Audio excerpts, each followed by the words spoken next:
ഈ കേക്കാണ് നമ്മൾ ഇന്ന് ആദ്യം ചെയ്യാൻ പോകുന്നത്. കാരണം ഇത് നമുക്ക് മോർണിംഗ് ഡെലിവറി ചെയ്യേണ്ട കേക്കാണ്. പക്ഷെ കസ്റ്റമർ ആദ്യം ഈവനിങ് ആണ് പറഞ്ഞിരുന്നത്.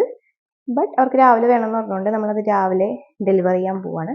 ഒരു പേസ്റ്റൽ ഗ്രീൻ കളറാണ്, അതായത് ഒരു ഫോറസ്റ്റ് ഗ്രീൻ്റെ ഷെഫ് മാസ്റ്റേഴ്സിൻ്റെ ഫോറസ്റ്റ് ഗ്രീൻ ആണ് യൂസ് ചെയ്യുന്നത്. ചെറിയൊരു ഡ്രോപ്പ് ഇട്ടാൽ മതി. ഒരു പേസ്റ്റൽ ലൈറ്റ് ഗ്രീൻ പോലത്തെ ഷെയ്ഡാണ്.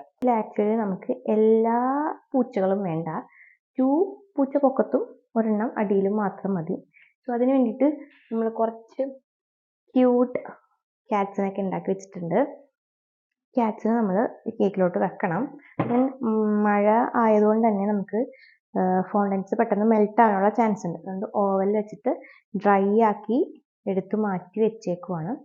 നമുക്ക് നമ്മളിതിലേക്ക് ചോക്ലേറ്റ് ഗനാഷാണ് ചെയ്തേക്കുന്നത്. 1:2 റേഷ്യോയിൽ ഗനാഷ് എടുത്തിട്ട് നമ്മൾ ഡിപ്പായിട്ട് കൊടുത്തു. അതിനുശേഷം നമ്മൾ ഉണ്ടാക്കി വെച്ച ക്യാറ്റ്സ് എല്ലാം ഓരോന്നോരോന്ന് ഓരോ പൊസിഷനിലാക്കി വെച്ചു. പിന്നെ നമ്മൾ കുറച്ച് ഗ്രാസും കൂടെ വെച്ച് കൊടുക്കുന്നുണ്ട്. കുറച്ച് ഫ്ലവേഴ്സും കൂടെ വെച്ച് കൊടുത്താൽ ഭംഗിയാവുമെന്ന് തോന്നി, പക്ഷെ അതിനുള്ള സമയം ഉണ്ടായിരുന്നില്ല. ഇങ്ങനെ നമ്മൾ ഫിനിഷ് ചെയ്തിട്ട് കൊടുത്തു വിട്ടു. ഒരു ടോപ്പറും കൂടെ ഉണ്ട് ആക്ച്വലി, പക്ഷേ നമ്മൾ പോണ വഴിക്ക് എടുക്കത്തുള്ളൂ.